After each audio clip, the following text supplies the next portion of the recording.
Welcome back to the channel. My name is Rico Tensai, and I like to speak my mind. I have to plan out all of my social interactions every single time, even though it shouldn't be hard to because it's like basic questions. Because it's just like simple stuff like, what are your hobbies? Or someone asks me like, what's your favorite food spot? Or someone will say like top favorite movies.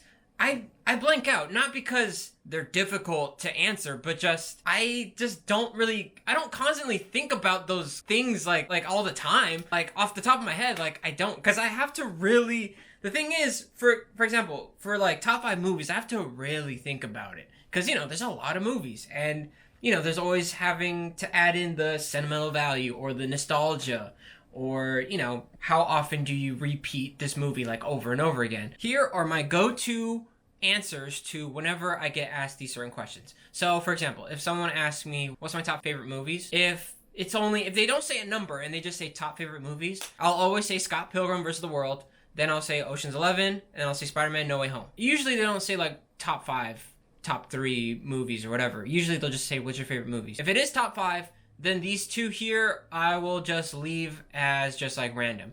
So whatever movie I think of, and then I'll just use it. Like last time, the most recent one I said was like, I think I said Friday, which is a solid movie. And then I probably said like Bruce Lee movie, and then I just pick whichever one that I probably watched last, and then I'll say like Enter the Dragon, because everyone already knows Enter the Dragon.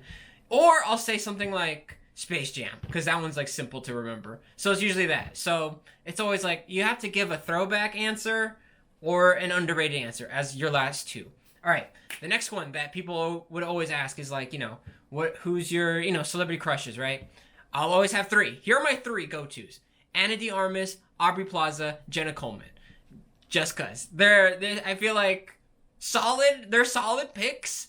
Some are probably gonna be like, I don't know if it's questionable or just like underrated, or they're gonna be like, I don't know who that is. Like Jenna Coleman, I don't know if a lot of people know who Jenna Coleman is. It's just from Doctor Who, and then you find out, and then from there, if they don't know who Jenna Coleman is, then I'll be like, oh, she's from Doctor Who, and she was one of the and then they'll be like, oh, what's Doctor Who? And then I have to explain what Doctor Who is, and I'm like, and the next one's like favorite food spots. If I had to pick one, it would probably be 2. It'd either be, I'll say something like Hawaiian food, or then if they're asking like a certain location, I'll say Roscoe's Chicken and Waffles, because at least if I bring that up, then they'll be like, oh, you visit LA a lot. They'll be like, yeah, sometimes. I try to. And then they're going to try to talk about like, oh, you should maybe go to this spot and this spot.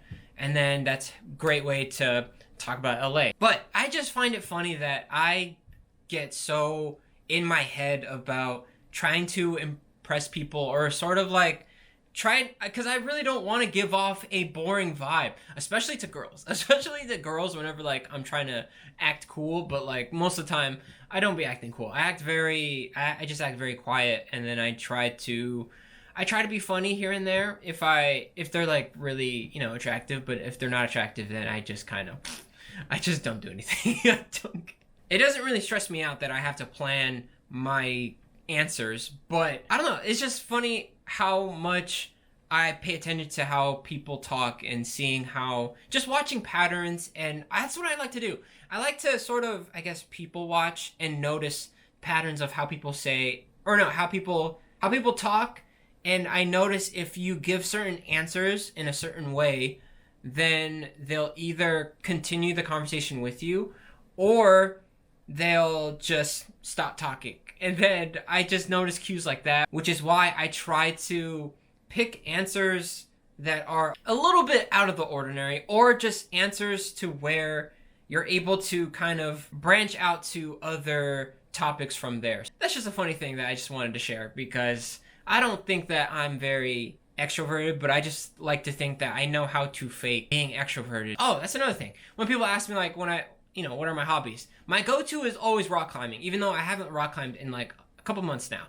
So, but it's just like the most recent one that I could really think of. Because everything else is like, technically the most recent hobby that was new was snowboarding, but I only did that once. And it's not like I do it consistently. Like when someone asks me hobbies, I'm thinking you're still doing it. If someone brings up, oh, we should rock climb, then I will secretly train again, just so that I could be good enough so that when we do climb, it's like, okay, we're like, okay. But man, last time I climbed, I was terrible. I had trouble on a V2.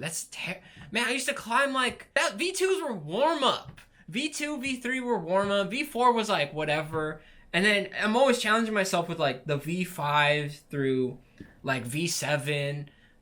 All right, if I'm being realistic, V5, V6. All right, V7 is like I'll touch it, but like it's complicated. This is how I prep for social interactions, especially if I know when I need to go out, but sometimes I'll forget. But these are always the answers that are always stuck in my head in case someone does ask me these, the basic questions that people want to know whenever you're trying to meet someone new, either new coworker, just new friends. Yeah, that's really it. So, hope you guys like that. Like, comment, subscribe, do all that good stuff. Doesn't matter if it's 1 view, doesn't matter if it's 10 views. I appreciate anyone who is listening and or watching, and I will see you tomorrow with a new topic.